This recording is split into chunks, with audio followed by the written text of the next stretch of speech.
Hello and welcome to the latest episode of the Melbourne Athletic Development Podcast. Today we are very lucky to be joined by Dr. Shayne Vial. Shayne, can you tell us a little bit about who you are and what you do? Sure can. Thanks for having me on, guys. As we were speaking just before, the previous people you've had on have got quite a fair bit of knowledge between them, so I kind of feel a little bit noob in comparison to them, but welcome nonetheless. So thank you. I kind of actually started a career in marketing first. So I kind of went down the corporate route. Kind of making some good strides there, and then had a bit of a crisis the one day. Woke up and thought, what am I doing? This is actually not what I'm enjoying. So moved country. So came over to Australia. Started doing my undergrad, sports science, and then around about my second year, I was doing some volunteering down at the West Australian Institute of Sport under a guy called Stu Little. We know Stu. He was part of our so there's Stu, and then there was Andrew Little. So Andrew Little was probably a pretty big influence. So I kind of went down there, volunteered, did some work with him, and saw what he was doing. And then after the session, I was like, mate, how do I get your job? And he basically said to me, you have to go and get your PhD. And then I was like, all right, cool. So and went down that road. Kind of did my master's through a project with the AIS in badminton, which I had absolutely no idea about at the time. So that was a good learning curve. And then I went to Perth Glory Football Club and did my PhD through them. So it was an industry-based collaboration. And that was looking at all things sprint mechanics and hamstring injuries. And then, kind of where I'm at today as a lecturer, researcher, which is still a relatively new role for me. So I started at the beginning of this year. Prior to that, I was working over east at the Queensland Academy of Sports. So I was working with Athletics Australia kind of athletes, so national-based athletes, traveling around doing competitions for them, kind of reporting data and working as really applied biomechanist. So then found myself up over here, back in Perth. So kind of done a big circle. So kind of ended up where it all began. Do you have a background in athletics yourself? Most certainly do not. So I don't know if you can hear, but I'm South African. So we grew up, it was literally rugby and cricket. And my parents are from the UK. So we actually spent a bit of time in the UK. So then it kind of switched over to soccer or football, whatever you want to call it. When I kind of started working in athletics, I kind of was out of my depth.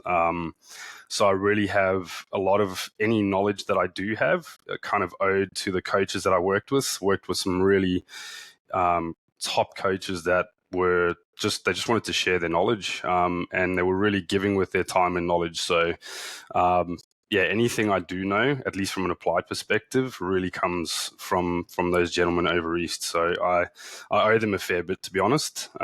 So if they do listen, thank you, especially Paul Pierce. He's a fantastic coach. So he's a very good man, Paul Pierce. Yeah, he is one of the legends. Well, on that, I think obviously, as I said, it was an applied biomechanics role. One of the basic questions that we wanted to put to you, and we have asked people this, but they seem to avoid it in some ways. But, what fundamentally to you do you think biomechanics is, and what role do you think it plays in the overall sort of development of sports performance? Yeah, it's a big question, so I can see why people start to sidestep it a little bit, but I'll do my best not to sidestep it. So kind of at its fundamental level, you're basically taking mechanical concepts from a physics perspective, and you're just essentially applying it to a living organism. So, whether you're doing more comparative biomechanics in like kind of animal organisms, or whether you're doing biomechanics in humans, it's the same principles, so you're essentially just combining both biology and these mechanics to kind of understand how we actually apply force, how we transfer energy across segments. And I guess biomechanics does go all the way down to the very kind of mechanical nature of how a muscle contracts. But from my perspective, I guess I'm more of a traditional biomechanist in that stage, where I'm kind of looking at someone's movement pattern as a whole, and we're trying to quantify that movement pattern in any way, shape, or form. So, yeah, I think it's just marrying those two in a good way, that we don't forget that when we're talking about mechanical or physics concepts, that actually it is a tissue structure underneath it that is probably creating or generating those forces. So we don't want to kind of lose that disconnect. But yeah, I think I kind of look at it from a more macroscopic level, and I guess that's just because I've mainly been working in sport. If you kind of start going to kind of microscopic in nature with coaches and conversations, you might lose them a little bit. So yeah, I think that's probably where I sit in terms of understanding biomechanics at its fundamental level. It sounds like you're nicely balanced between those two areas of the biology and the mechanical. How do you, because it's something that I think sometimes gets lost with the people that are a little bit more on the engineering side of things, how do you actually feel that the biology informs the difference between just seeing these physical outputs and just using the numbers from force plates or the data and saying, oh yeah, okay, we've reconstructed this model, the simulation model, and it says that the tendon should do X, therefore off we go. I think as both clinicians, and obviously I am a track coach myself, so I kind of not laugh, but I think that's a bit simplistic to think, that your little model said this, so therefore it works. How do you put the two together? Because it sounds like you're very aware of the fact that there is a biological system you're dealing with. Well, I think first is to know all the limitations. So especially when we're talking from a modeling perspective, so the kind of musculoskeletal modeling that we do use. So I've also kind of dabbled in this a fair bit, looking at hamstring stuff in sprinting. And you have to know that you're making a lot of assumptions. So, you're making assumptions about pronation angles, you're making assumptions about contraction modes, you're making assumptions about a lot of different things.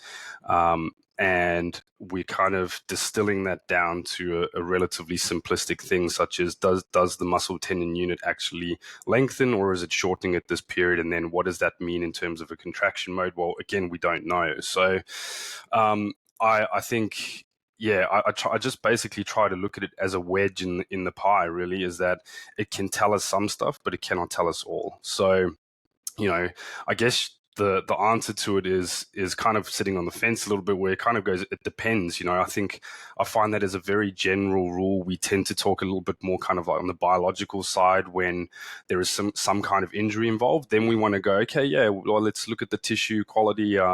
Maybe there's some tests that we can do around that, and that's kind of the more of a conversation. And then we jump over more to the mechanics side when we're talking about performance. So those should never really be too separate, to be honest. Of course, the conversation is best when we combine these. They are not independent factors.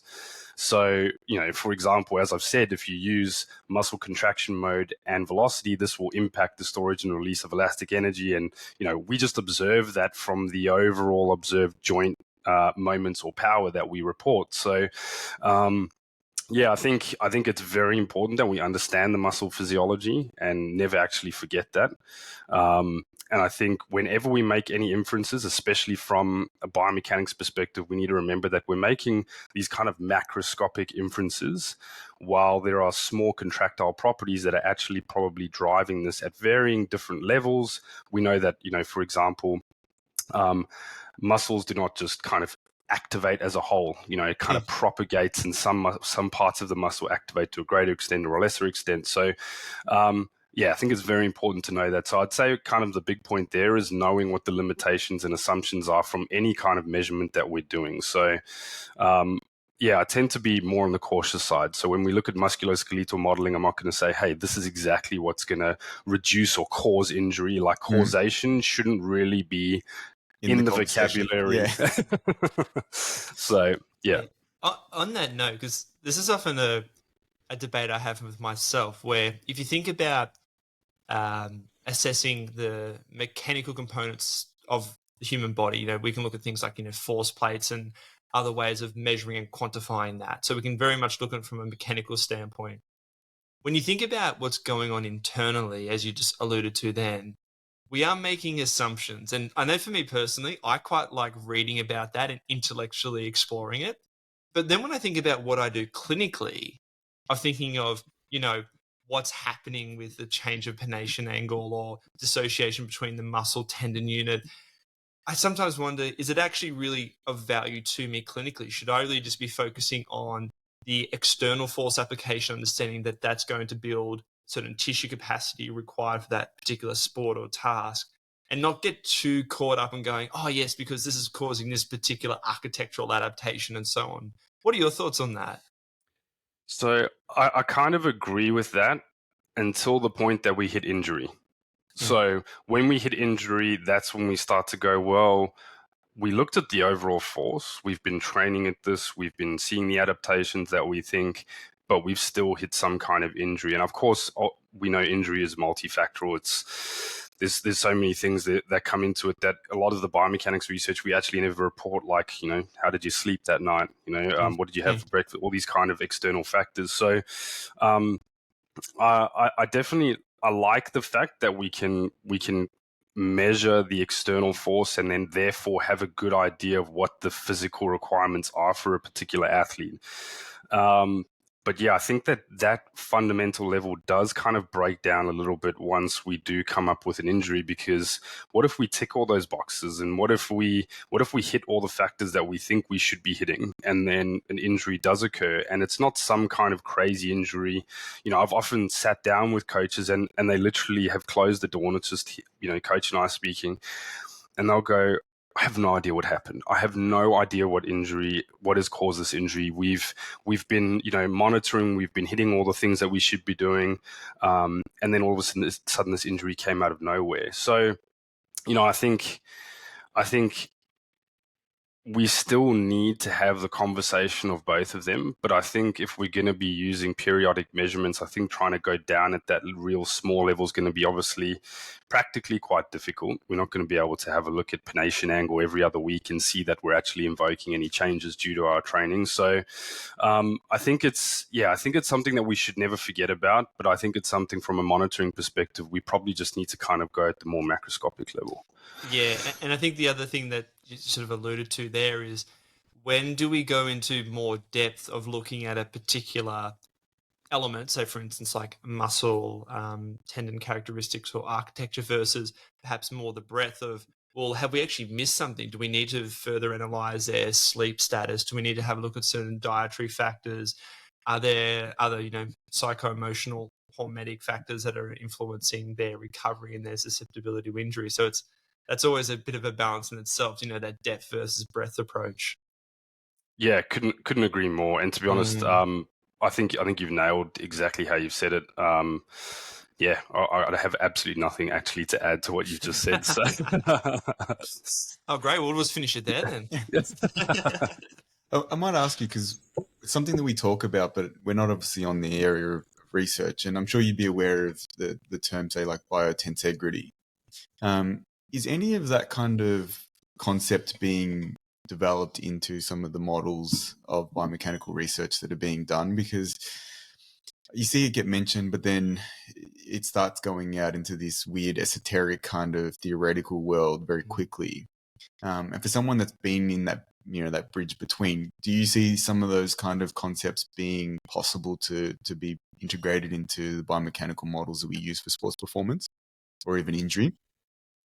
Yeah, look, I think there's always room for improvement in our biomechanical models. At the end of the day, we're taking things like your muscle activation, your ability to produce force, and then your kinematics, and we kind of pulling all of this into a model that kind of gets scaled to that individual, and then we start making the assumptions. Now, a lot of these models have been validated to some extent, but there is always going to be a point where we go, well, we're never actually able to measure what it is that we're simulating. So how do we then make assumptions about that, about things like biointegrity? How do we then, can we take something that is objective in nature? Because at the end of the day, this is a simulation. So we need to be able to put in some quantitative approach. So my kind of question would be, do you have an idea about what biointegrity would be, and what measurables we could actually use that for. And I think we could probably start to look at things when we do a little bit more of a kind of an intervention-based study, which is, I think, where we're going to start going now in the sprint biomechanics world. So we've done a lot of cross-sectional studies. We've looked at, less trained athletes or less trained sprinters versus more trained sprinters. We look at team-based sprinters, team-based sports versus sprinters. And, my research has also looked into how fatigue actually influences your sprint biomechanics. So we've kind of done these, kind of cross-sectional studies. And I think from now we actually need to start moving towards these kind of more intervention-based studies. So, which of these variables that we're currently collecting are going to be able to help us understand whether there is some kind of association with something like biointegrity, for example. So I think that's the way we need to go. I don't think we have a good understanding of what that actually means and which variables or which components of that model would actually make up biointegrity. So I think there's a lot of room to work, and I think the intervention-based stuff is where we're moving. So we have a couple of studies that we're planning with myself and my colleague here is Dr. Daniel Kadlec, which I'm pretty sure Soph maybe actually mentioned on the previous podcast. So we have a couple of studies that we actually want to look at for change of direction stuff, some more acceleration and sprint-based stuff. And we want to look at bringing in some constraints-led approaches from an intervention-based perspective and see what changes. We want to be able to collect the full hock. So we want to do EMG, forces, kinematics, build that all into a simulation and kind of get a good idea of what is actually going to change over time or not. What kind of studies are you designing? Like, obviously, you've mentioned the running stuff, and there's a big area that we wanted to ask you about. What kind of things are you starting to want to put together? So Dan and I are kind of going back and forth. So he's kind of more interested in doing the constraint set approach stuff. So, what if we just gave you a cue like you need to keep your center of mass really low as you're doing a change of direction. So we're going to use that as the training intervention, so to speak, and do that over a period, right? So we get some baselines, we get them to do, 6 to 8 week training intervention. And then from that, we'll hopefully be able to get some of these variables, which are actually maybe increasing or decreasing. And we can actually see how that relates to performance or other injury-based stuff. So he's obviously, with change of direction stuff, we're quite interested in ACL injury risk. And then on the other side of it is the fatigue. So, my kind of perception around that is we know that, a lot of the injuries, particularly in team sports, are happening towards the end of, the first half, first quarter, second half, and the later quarters. So we know that fatigue or the acute fatigue that experienced within that match has got something to do with it, but we don't exactly know why or what. So we're not sure how that changes your movement pattern and if that movement pattern is linked to injury or not. So, so with that intervention study, I would really like to include a fatiguing element to it so we can see how your movement pattern actually changes when you fatigue, and then what kind of constraint that we introduce, does that actually mitigate or reduce or change your movement pattern after your fatigue? So I think, as coaches and from an applied perspective, we want to know if the things that we think we are changing when we are giving cues or interventions, are they actually changing? And I think that information is going to be really helpful to coaches. So they can kind of go, well, what works, what doesn't work? And we might actually just be reaffirming what we've been doing for years with coaches, where we just go, yes, coach, you were right.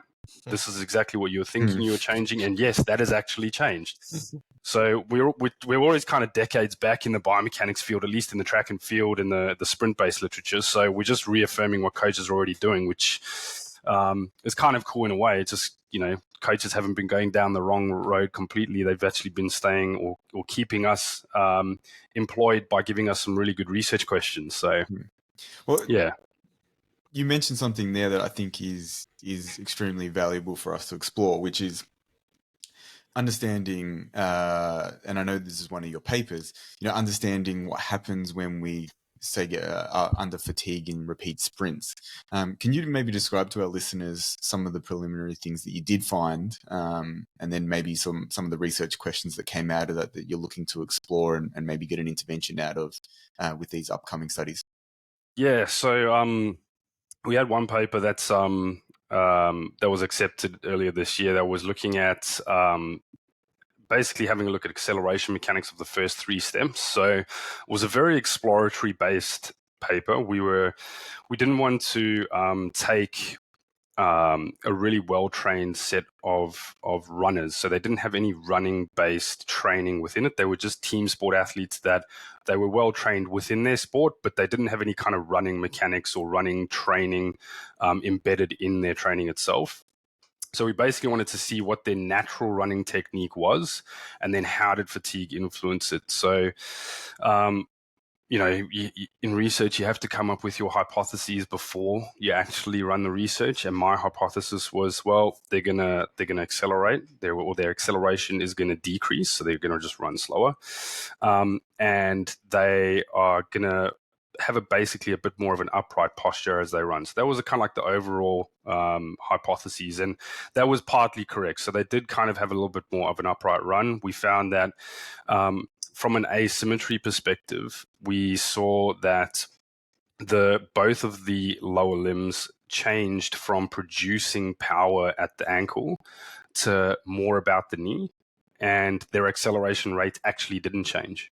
So I was kind of like rechecking my data. I had multiple of my colleagues look at it as well, and we between us we kind of went, well, it looks like that's actually correct. So it was actually really interesting. So basically, they changed the way they run, so their running technique changed, but their acceleration didn't. And to me, that was actually quite a novel finding, in the fact that the human body is super adaptable. You introduce some kind of element of fatigue, and your body just goes, right, well, I'm going to kind of reroute the power requirements more towards the knee here. How do I do that? Well, I kind of need to have a bit more of an upright posture.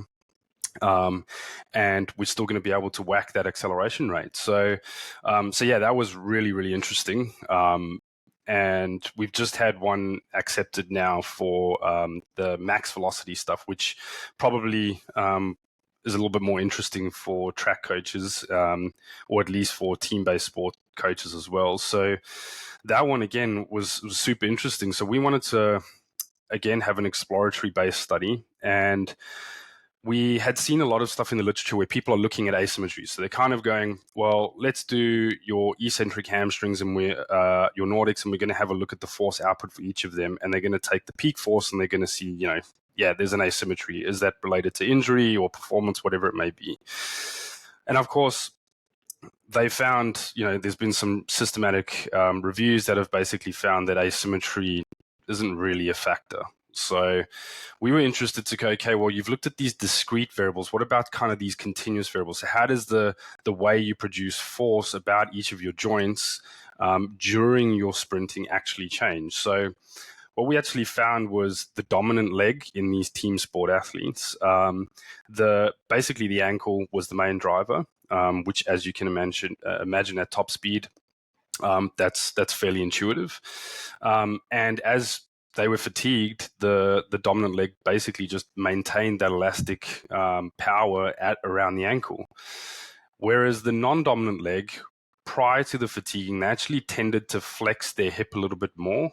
And what we found is they produced a little bit more vertical force. So the legs obviously are not independent. We're both running, in the same direction, but we tended to find that the non-dominant leg was producing more vertical force. So it was kind of helping to kind of get into that flight time for the next step, whereas the dominant leg was producing a little bit more horizontal force. So it seems that they had only slightly differing how can I say, kind of functions, so to speak. And then as they fatigued, the non-dominant leg basically reflected a little bit more of what the dominant leg looked like.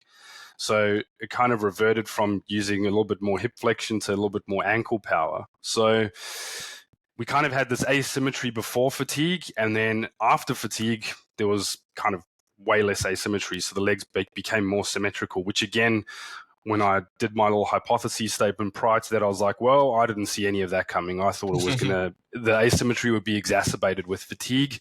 So yeah, there was kind of two really interesting studies. It's actually really interesting and quite nice in science when you have an hypothesis and it gets completely disproven, because it throws out your bias and you kind of reset where you are. So yeah, that was really nice. It's interesting you say that, because we actually just spoke with a researcher named Jake Cowan, and from you might know. He's based in Tasmania at the Tasmanian Institute of Sport, and obviously he's he did a really nice paper on movement variability. Yeah. Which you just provided a good example when you're thinking about outcome being similar, but execution and strategies being different.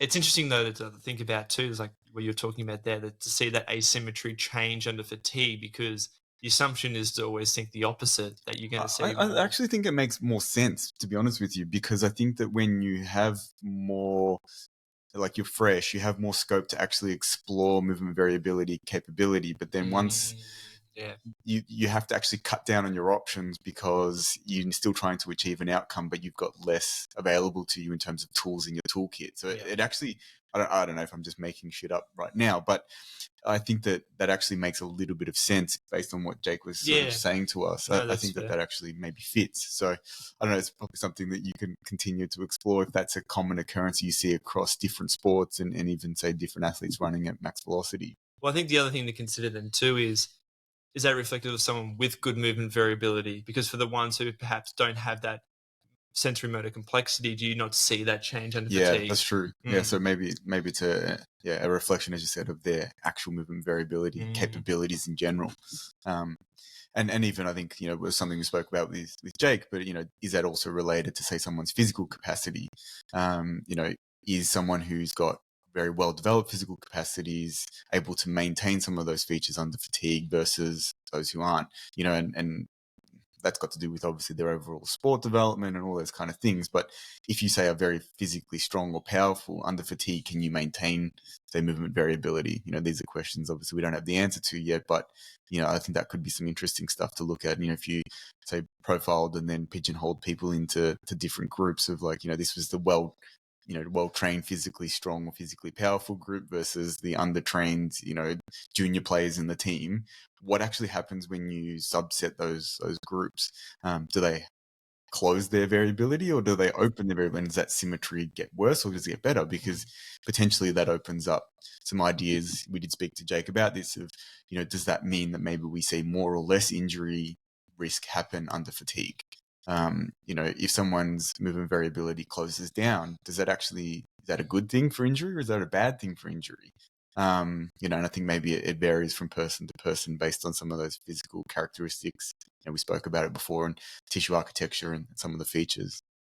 Well, that was my big question was, okay, so the limbs become more symmetrical. Does that mean we just now have a more equitable distribution of forces across the limbs, and i.e. does that reduce injury risk? Or does that just mean that we were loading a particular limb at a particular rate because of its qualities that it actually contains, and therefore now we've changed that it might be now more susceptible to injury? So I think actually looking at that through the movement variability lens is probably our next step.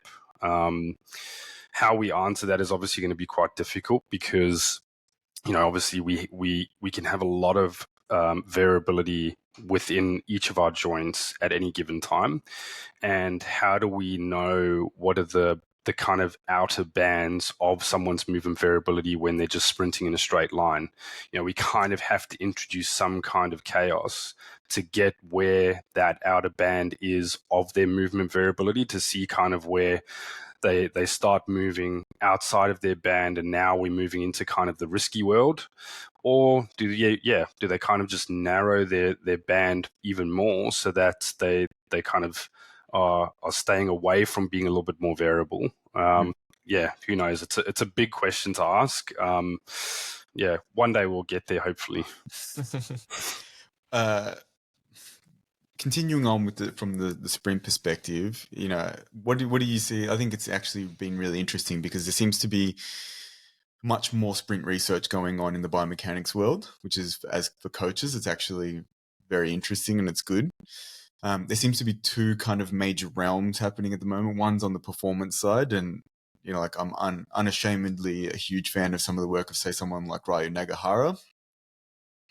And then you've got the other side, which is, I think, more of this really interesting research looking at sprint mechanics and injury, and people like Jurgen Menguch is really having a big influence there. I know he's starting to do some papers as well with JB Moran and these people looking at, okay, what can we actually change injury risk around hamstrings with pelvis interventions and running and all that kind of stuff. So we'll probably try and maybe get onto both of those. But, what do you think the current state of, say, sprint running research is like? And is that translating to practice?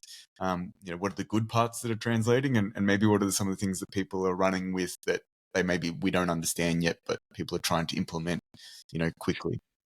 Yeah, so I think there's people like Jonas Dodu, who are doing a phenomenal job at translating a lot of the kind of more sprint performance-based stuff into team sports. So, it seems that he's got a pretty good team around him. He's tapping into resources from the research world. So he's basically trying to make sure that from a scientific perspective, when he's making any evidence or any claims, he's got the evidence behind him. So I think he's doing a pretty phenomenal job. So yeah, I think what we're seeing is this big kind of drive from technology/research into applied practice.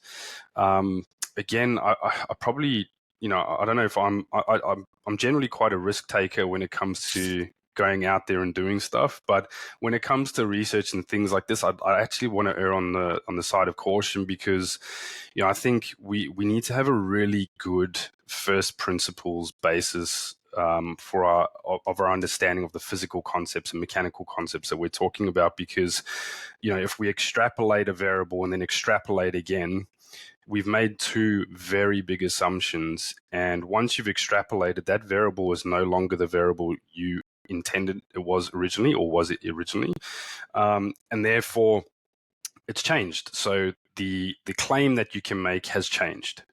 So I think we have to be very careful. I am seeing a lot of that out in the literature at the moment, and even with the students that I'm teaching, they'll go, I was at this club and they were using this bit of technology, and they said that they were measuring explosivity, and you just go, that's not a variable. So, so yeah, there's a lot of that out there where it's kind of this black box technology, and they're calculating something, and then they've got a really good user interface, and all of that looks great, and the sales pitch is really great, but from a scientific perspective, it's lacking a little bit.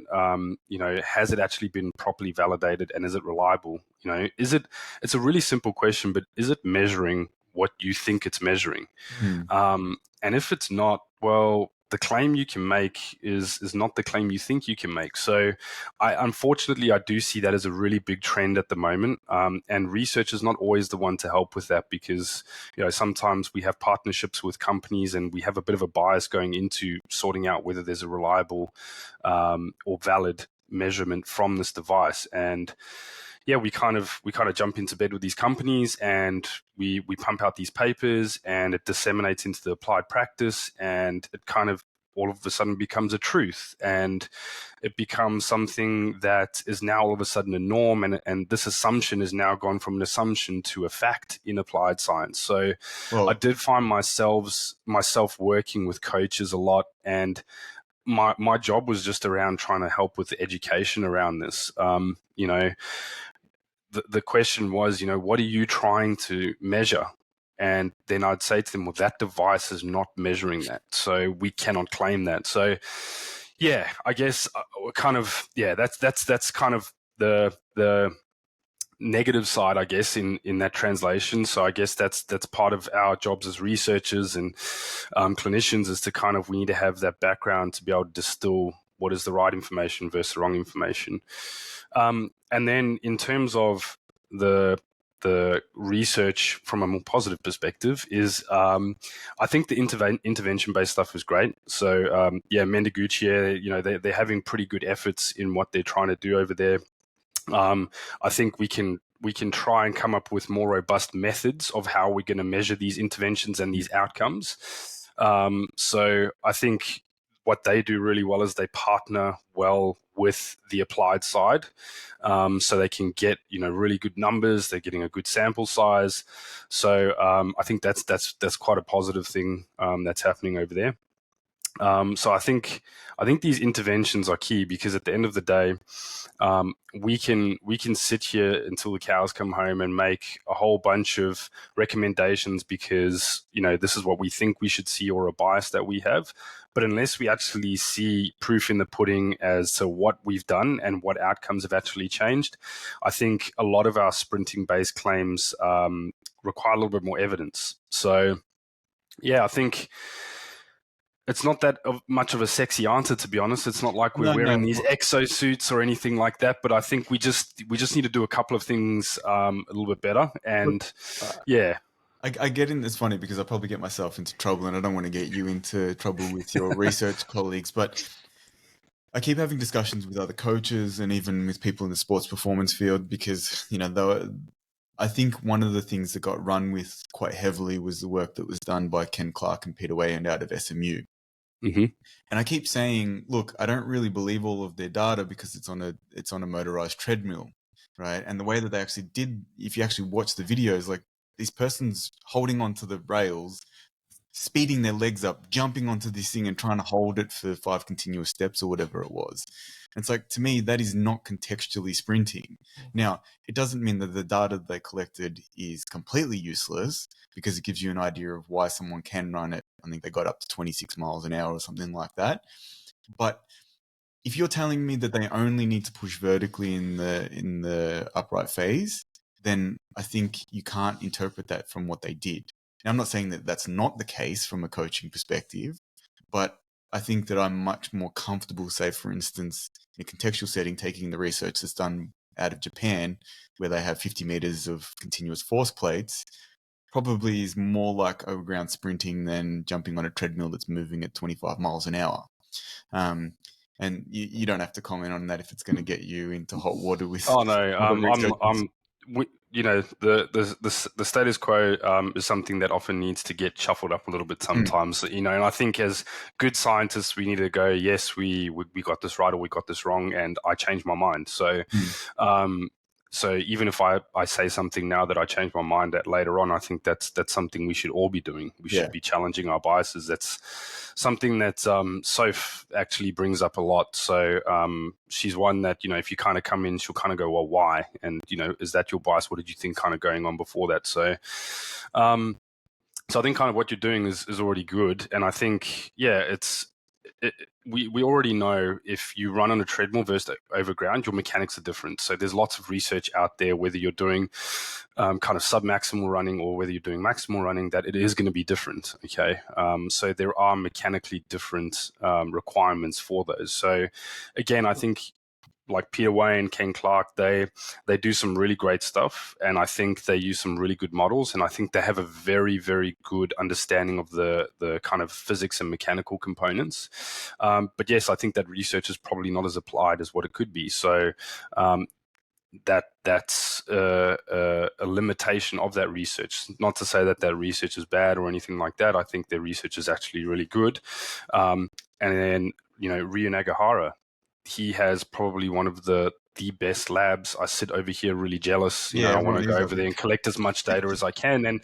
And of course, contextually, that has a lot more of a representative, sprint track for someone to run over. And if you can collect, 50 meters of force data, well, I've got nothing to say to that. Then, hey, mate, do you want to collaborate? So, I mean, I just think, again, all research, we make big claims, we make lots of claims, and at the end of the day, all of our jobs is to kind of look at each one of those, contextualize it, take what we want from it, kind of give away the rest, and design some better research and go forward from there. And I think the way to do that is to, you can partner with people like Ryu Nagahara, who's got the space, but then you partner with the practitioner as well. Like, I am an applied biomechanist.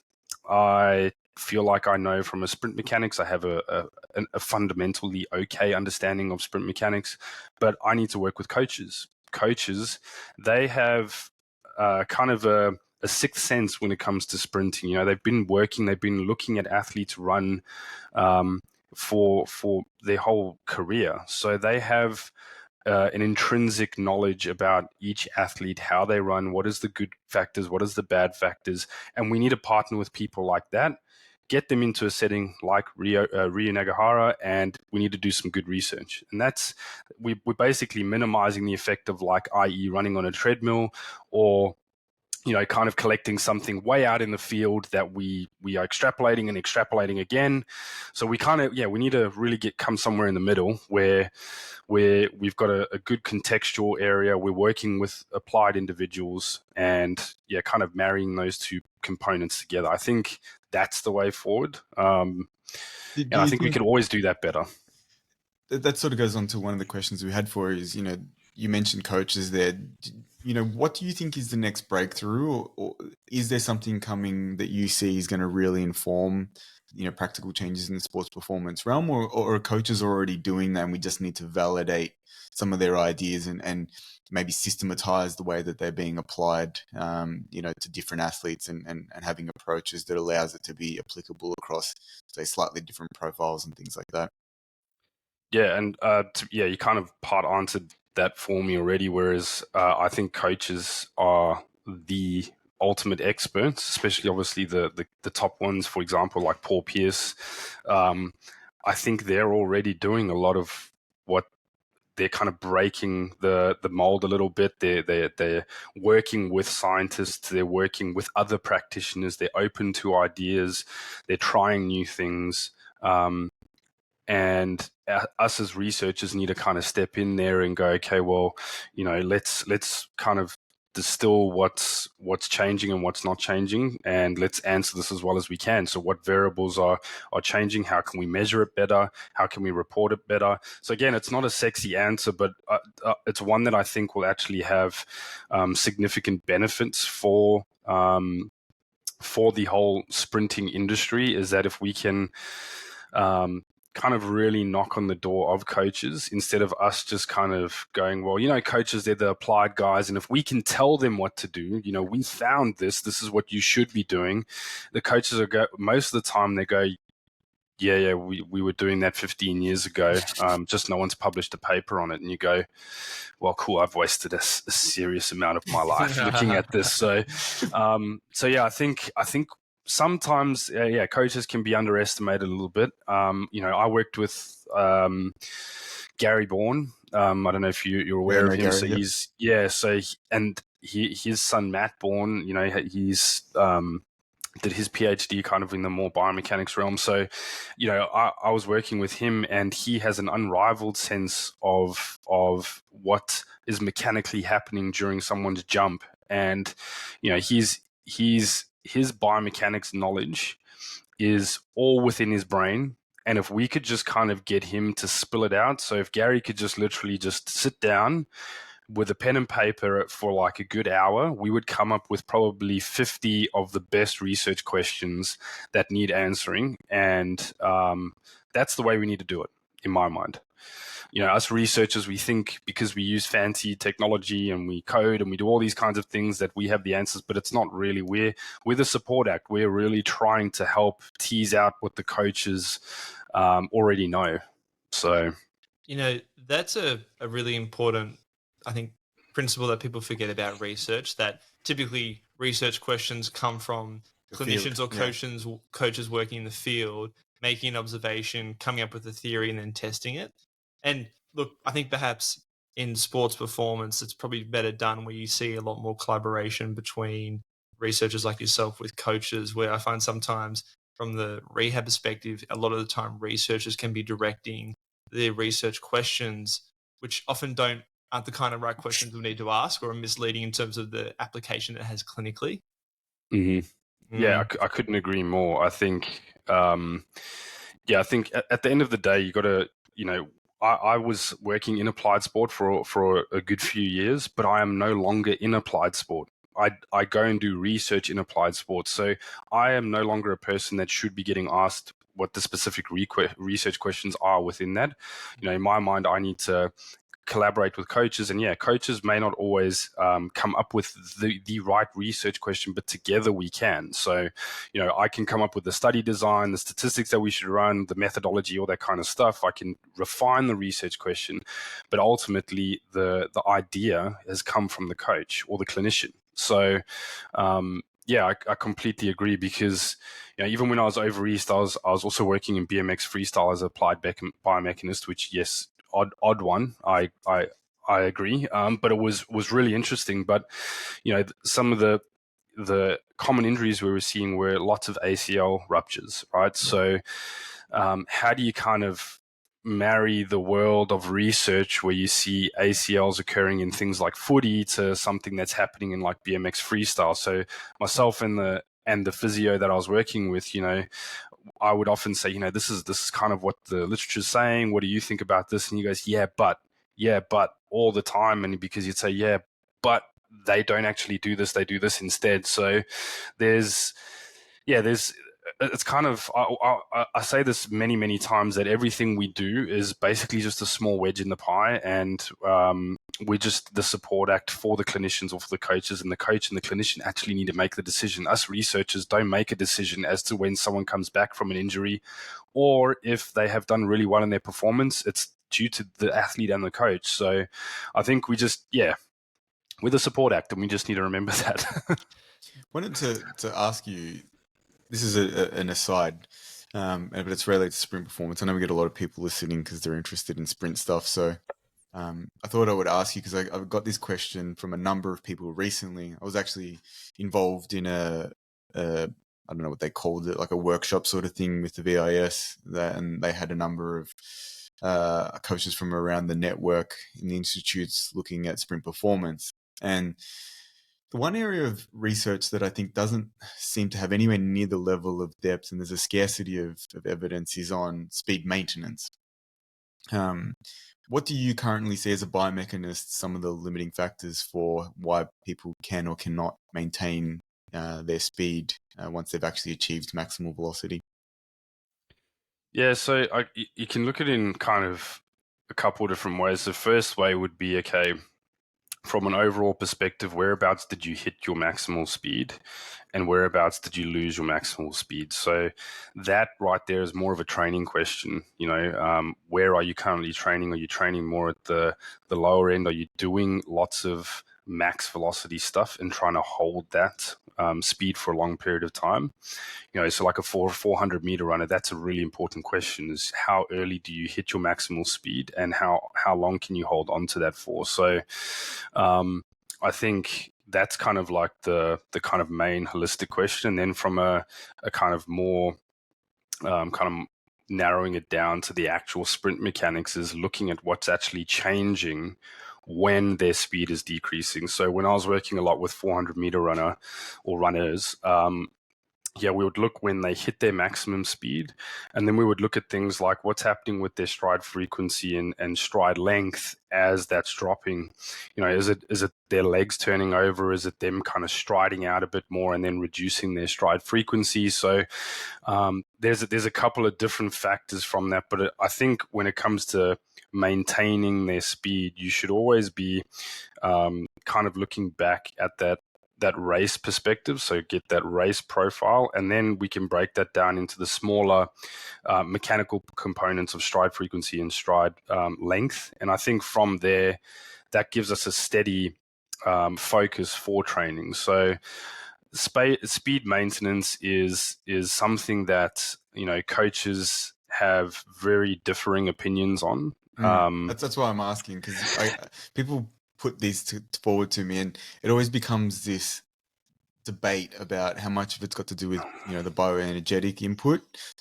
Is it an energy system problem, or is it a factor related to their mechanical understanding of what they're trying to do under some level of fatigue? And obviously there's a significant interaction between the two, as you said, in terms of their training process and where they're at and what kind of training they've been doing. But it's often been, I think, something that in Australia, and I say this because culturally I believe that we seem to be more influenced by the field sports and the Australian mentality of you work hard, and people are very happy to do endurance type training even in a sprint setting. And I will say even at a global level, there are some coaches who have gotten away with getting very high levels of sprint performance out of athletes using much more of what you would consider, a speed endurance type program rather than a very specific speed type program. I think a perfect example that's probably thrown a spanner in the works after it seemed to have gone one way is Fred Curley, claiming that he basically still was doing 400-meter type training and yet won a world 100-meter title. And people were like, oh, maybe you should be doing more, 300 reps if you're a 100-meter runner. So I think that opened up that debate again. And I always have this conversation with people to say, well, in my mind, particularly with something like 100 meters, energy systems probably plays a lot less part than you think. And it's more to do with how well do they understand the mechanical outputs that they need to maintain under an increasing level of fatigue. And at least in my mind, I think that a lot of it's related more to the neurophysiology than it is actually to, the energy system, contribution at, say, peripheral tissue level. I don't know if you can comment on that, or if you think maybe I'm losing perspective, but I'd like your ideas on that. Yeah, to be honest, I think we tend to do kind of big circles, whether it's in the applied space or research as well. I think we're asking questions that are not new, and all it is that we kind of repackage them a little bit, and we kind of put a new word to it or whatever it is, but it's still something that has been looked at for many years, and yeah, I think speed endurance is kind of still the flavor of the month. So, they're going to look at whether they're going to do that on grass or on, track, whatever it may be. There's differing opinions even on that. And I think the from an energy system perspective, the 100-meter run 100-meter sprint is completely different to running 300 or 400 meters. Go and watch a 400-meter athlete train, and then go and watch a 100 or even 200-meter athlete train. And you look at who is throwing up at the end of the session, and you get a good idea of which energy system is probably being tapped into most. So, I think there's something about actually training at max velocity for a given short period where you could look at it over a 30 or 40 or 50 meter period, and we want to look at the mechanical outputs of that, because at the end of the day, when you're sprinting at max velocity, you are restricted to your mechanical outputs that you are achieving. So, is there a certain change in one of those mechanical outputs that is hindering you being able to keep that? And then therefore, that's probably what you should be focusing on, in my opinion, anyway. I don't think you should be blowing it out and doing, a 400-meter sprint. But again, that's general. Each athlete's obviously quite different. So I think contextually, we obviously need to check whether that's appropriate for the athlete or not. But my personal bias, which may change, is we want to focus on the kind of the mechanical outputs that they are hitting at that max velocity, and we want to see if there's any change in those mechanical outputs. Then we put our energy and focus into those ones as to whether we can change them or not, because there's certain parameters that are just morphological, they're anthropometric in nature, and you cannot change that. So you can maximize it, but that's what I'm glad you brought that up, because one of the things that we wanted to ask you is, okay, and obviously you mentioned you worked in badminton, so it's obviously very different. But if you see something and you're working with the coach, and you guys both, guys, girls, who think, okay, we need to make a change here, this isn't working for their outputs, do you have approach that you like to put into practice, with the performance team to say, okay, we're going to make change?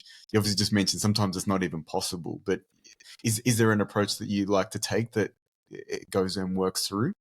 Yeah, so I think first for me is always kind of going back to that first principles, and that helps you answer whether you can make a change. So whether it's morphological or anthropometrical in nature, going back to that first principles helps you identify that. I.e., if you look at something in sprinting, you go, okay, I want to look at their contact length. So what is their center of mass? How does that translate over the foot when they're in the ground contact period? That is pretty unchangeable. Yeah, that's got a lot to do with the length of your foot, the length of your leg. Okay, it's quite difficult to actually change someone's contact length without really doing some big mechanical changes. So if you kind of go back to first principles and someone wanted to look at something to do with the contact period, and you go, okay, well, one thing we cannot change is the contact length. What can we change? Well, we can probably influence the contact time. So is that going to help us to reach the goal? So I always want to go back to those first principles. That always helps you tick a box as to whether that's actually possible or not. So as I've mentioned previously in the podcast, I'm a big fan of knowing what you're measuring, and then from that we can help answer the question that we're trying to answer. So for example, in badminton, we wanted to go, all right, let's improve short serve accuracy in the lead up to the Rio Olympic Games for these badminton athletes. Okay, what is accuracy? Good question. So we had to start there. There was nothing out there that actually told us what an accurate serve was. It was all anecdotal. So, we had to literally strip it back to first principles and go, okay, well, it's a projectile. This is where it can land if it does land, but does it actually land? So you've kind of, again, gone back to the first principles. Okay, so we looked at how many of the recipients of the shuttlecock actually left it to just land on the floor. And I think it was less than 1%.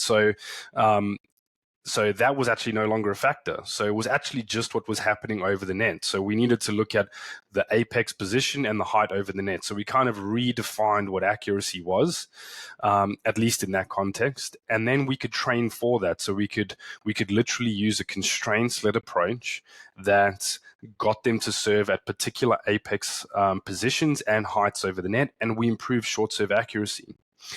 So I think that's kind of always my first approach is that kind of first principles, and then kind of peeling it back from there. So I hope that answers the question. No, definitely.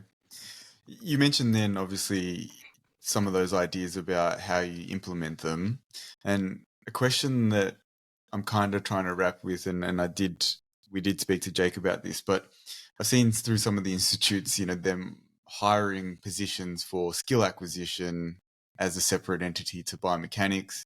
How do you see the interplay between those? And do you think that there should be a separation, or is that actually in the wheelhouse of one or the other? Because I'll give you my opinion. I think that they actually should be done by a single person, because I think that that person probably does have the skills and or the opportunity to develop them if they haven't, because of their prior knowledge. How do you see that playing out? Because I've seen a couple of those jobs go up, and I've thought, okay, that's interesting that they're trying to separate that into, one being a skill acquisition person and one being a biomechanics. And to me, the overlap is quite vast.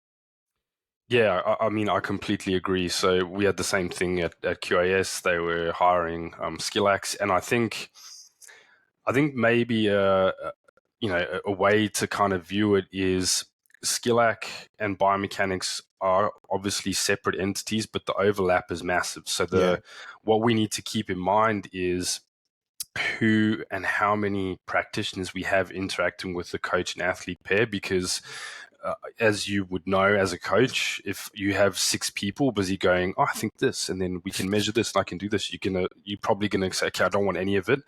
I think that at its fundamental level is probably an issue. So that's probably something that the institutes need to think about how they're going to do it. And I think one way to do it is, I think the skill acquisition experts, they could potentially work as in kind of more of a consulting role. So they maybe not the day-to-day stuff, but they could work with, have some individual sessions with coaches or maybe biomex or whatever it is, and potentially have more of a crossover in that sense, rather than being on the ground at every session where biomex are down there collecting data and things like that.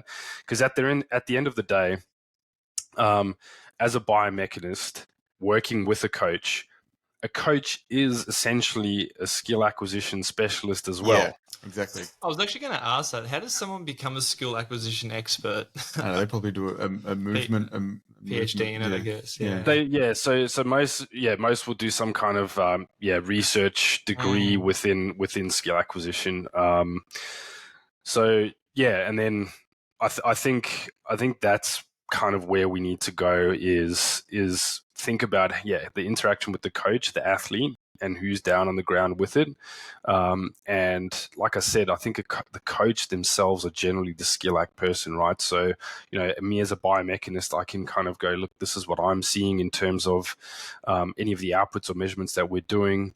What do you think about that? Yep, this is what we want. How are we going to implement it? They will generally come up with their own constraints-led approach, or whether it's some kind of coaching cue or whatever it is, which is skill acquisition. So I do think there is definitely a space for it. I think it's just how we implement that space needs to be kind of ironed out, because I did see a few coaches that were kind of a little bit overwhelmed with the number of support staff that you then have, because at the end of the day, they're getting information from multiple different people, and they have to try and integrate and put this in together. And a lot of them, they've still got to go back to their full-time job. So, you really got to think about how we communicate and integrate that information into a coach's life and an athlete's life. So, I think we could definitely do that a lot better. In terms of biomechanics, because I'm lucky enough to get support from some of the VIS staff with biomech, and funnily enough, I actually don't really like having them down that often, because I think it actually disrupts the flow of training quite significantly. Mm-hmm. How do you think that works? And do you think that, the integration of these kind of things needs to be done in a way where it's as little disruption as possible? Some coaches love it. Like one of our colleagues up in Sydney, I know, is actually basically got a biomech on track every single session. Which I know who that biomech is as well. Which, to be honest with you, I don't think that I could deal with as a coach. Like, I would get very frustrated with that. I think it has massive influence in a positive direction when it's used in sessions where that's the aim. You're trying to make biomechanical changes.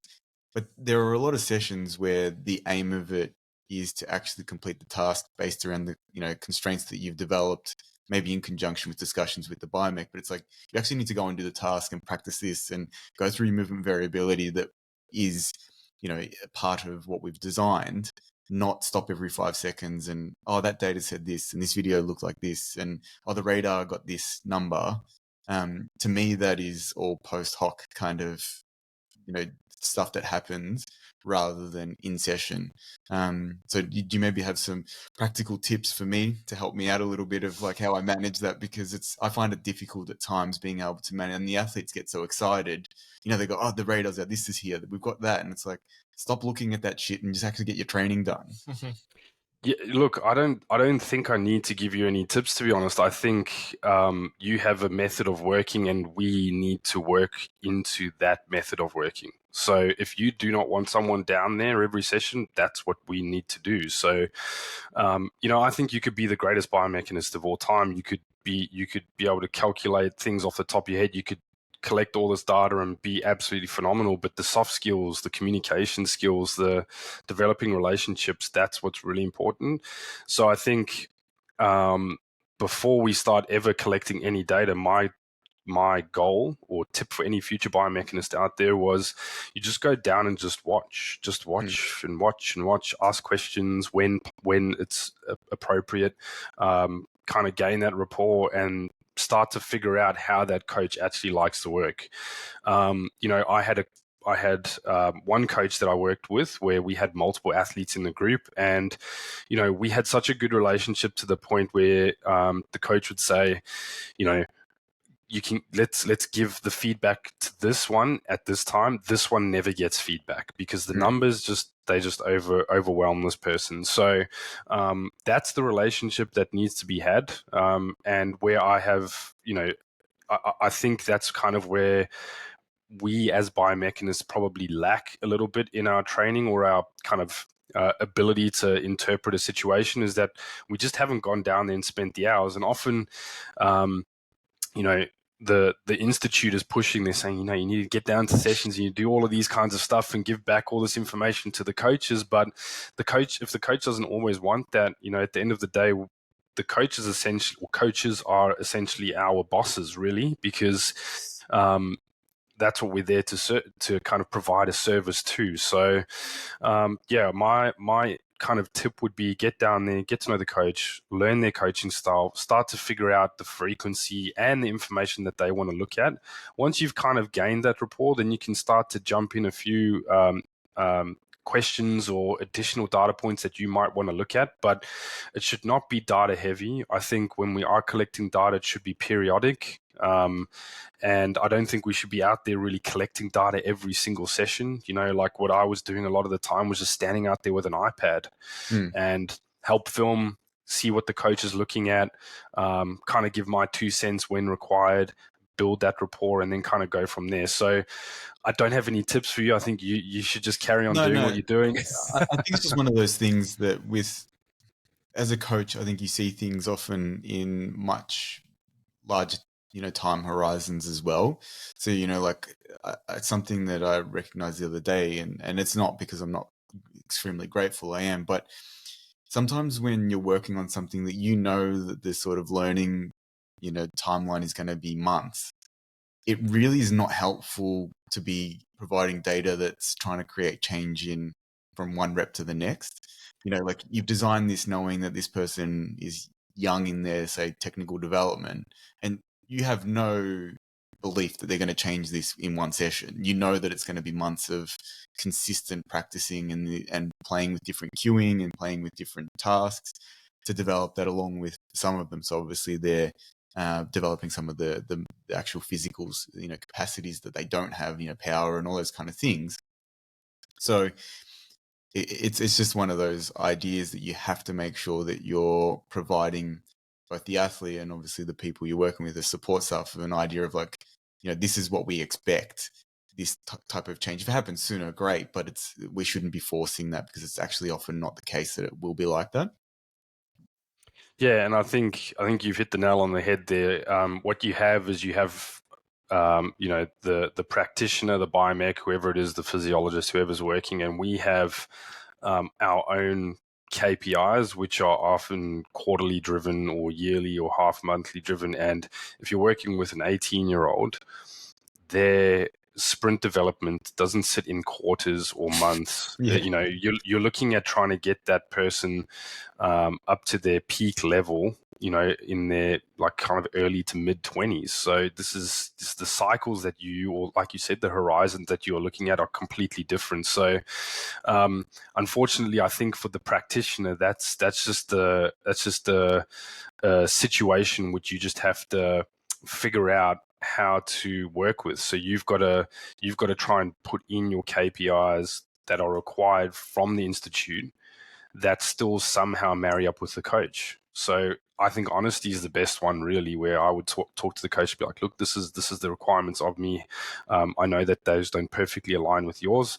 How can I still be the best kind of, or provide you the best kind of service while still being employed and not getting fired? So yeah, I think honesty between the coaches is actually something that they really like. So if you keep coming out there and just going, yeah, I need to change this and I need to do this and I need to give you more data, I need to do that, that's when eventually where the coaches can be like, well, actually don't want you to come out to any session, and therefore you've lost the massive component of your service provider. So yeah, I couldn't agree more. You just made me think of something, because we're talking about time horizons, and I have this discussion with people a lot around sprint performance. And I don't know whether you have an opinion on this, but do you see a difference in the biomechanical and, say, tissue properties development of different ethnicities of sprint athletes, and what those development curves look like?